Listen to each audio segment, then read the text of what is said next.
Monégasque, mes chers compatriotes, bonsoir. Il y a 5 ans, le cœur chargé d'une grande espérance qu'ensemble nous partagions, je vous annonçais que nous avions réussi à réaliser ce que vous souhaitiez. L'union de l'opposition à la majorité UND-RPM du Conseil national d'alors, annonciatrice de la victoire historique du 9 février 2003. Depuis, l'on sait ce qui est advenu. Malheureusement, le désenchantement succéda à l'espoir, la sérénité de l'évolution céda la place à la tension interne de la majorité. Le consensus qui devait être la base des décisions politiques prises en commun par les 3 composantes de l'Union se transforma progressivement en dictature de la composante la plus nombreuse, celle de Stéphane Valéry. Le renoncement total ou partiel à nombre de priorités du programme sur lequel s'était bâtie la conquête du Conseil national et céder votre confiance en nous, mes chers compatriotes, se faisait de plus en plus sentir. La méthode du contrat d'objectif, seule capable de conférer au Conseil national l'autorité suffisante pour respecter le contrat passé entre nous, était abandonnée en basse campagne. Bref, en quelques mois, Valéry, par ses fourberies, avait planté le décor du grand théâtre national populiste de l'imposture.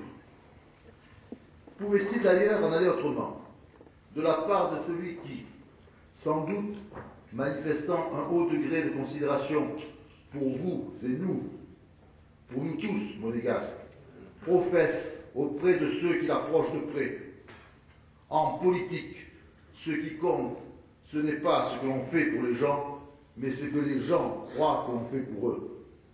Mais faire semblant, jouer un rôle, cela s'appelle de la démagogie, ou de la communication qui n'est rien d'autre que le terme moderne pour désigner la même chose.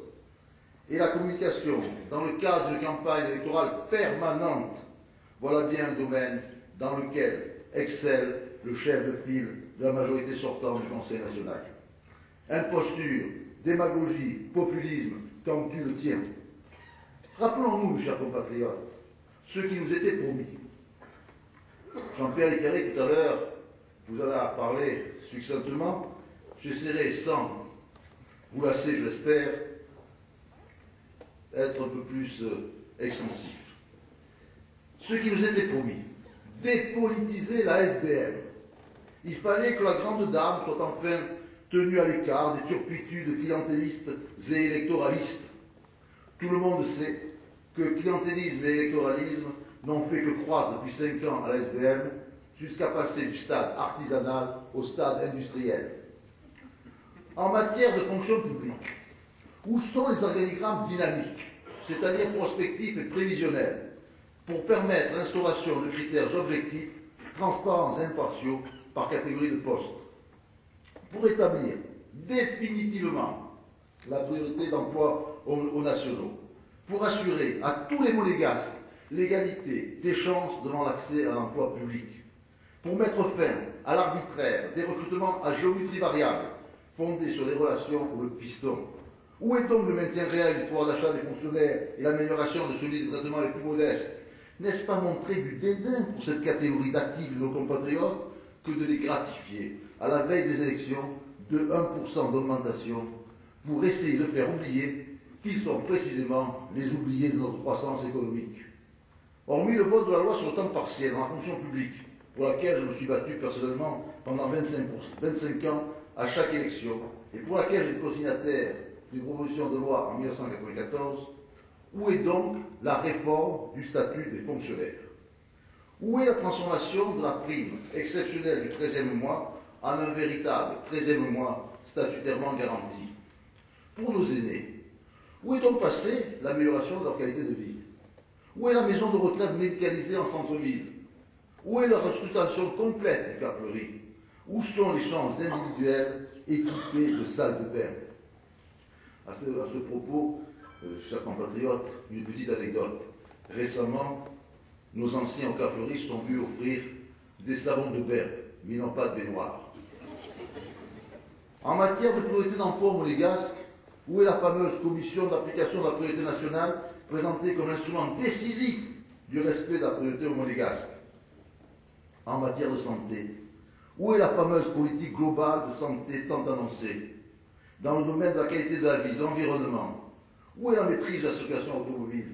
Où est la lutte contre la pollution de l'air, lorsqu'on ne connaît même pas ce que notre incinérateur recrache comme dioxines et furanes? Où est la création de transports en site propre? Où sont les parkings de dissuasion, etc., etc. Sur le plan social, où est la modernisation de notre droit social? Où est l'élaboration d'un code du travail? Où est la réforme du contrat de travail? Au plan économique et financier, où sont les locaux domaniaux à prix raisonnable pour les monégasques créateurs d'entreprises et de commerce? Où est la méthode de rigueur en matière de politique budgétaire dans la gestion des finances publiques? Lorsque l'on sait que le fonds de réserve constitutionnel continue à être géré en petit comité par la commission de placement de fonds, que le gouvernement continue d'y piocher sans en passer par l'instruction budgétaire et donc par le vote du Conseil national, ce qui est une pratique, bien entendu, totalement anticonstitutionnelle. Dans le domaine de l'éducation nationale, où est l'égalité de traitement entre les enseignants détachés des cadres français d'université et les monégasques? Le déroulement de carrière des enseignants détachés étant toujours plus favorable. Où est, à côté de la voie du recrutement des enseignants par concours, une voie nouvelle, adaptée à la spécificité monégasque, qui, tout en garantissant la qualité de l'enseignement, permettent d'échapper au numerus clausus des concours français fondés uniquement sur les contraintes budgétaires françaises? Au plan politique, où est la réforme du mode de scrutin tant décrié par la majorité lorsqu'elle était dans l'opposition? Où est le nouveau mode de scrutin capable d'assurer une meilleure représentation des monégasques? Envoler le renforcement des moyens du Conseil national pour un meilleur service des monégasques, grâce notamment au recrutement d'attachés parlementaires pour assister les élus dans leurs tâches? Non, M. Valéry.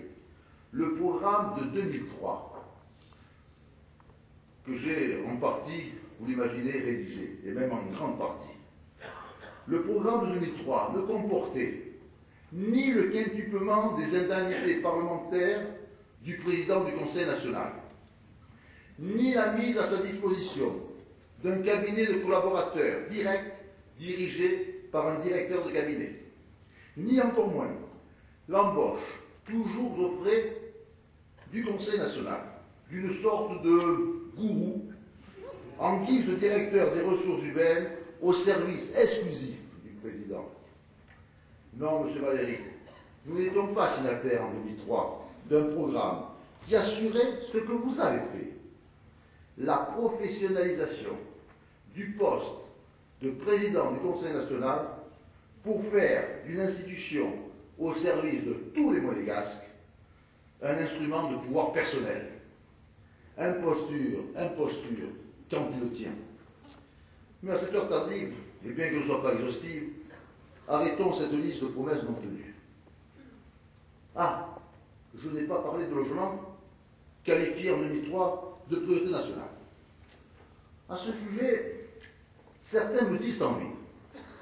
Vous avez raison, hein, Valéry et son équipe ont oublié en route beaucoup des promesses de 2003. Mais au moins, lui, il a fait des logements. Alors, comme je ne veux esquiver aucun sujet, fût-il en apparence gênant pour ma démonstration, avec votre accord et votre patience en cette heure déjà un peu tardive, je vais vous dire ce que j'en pense.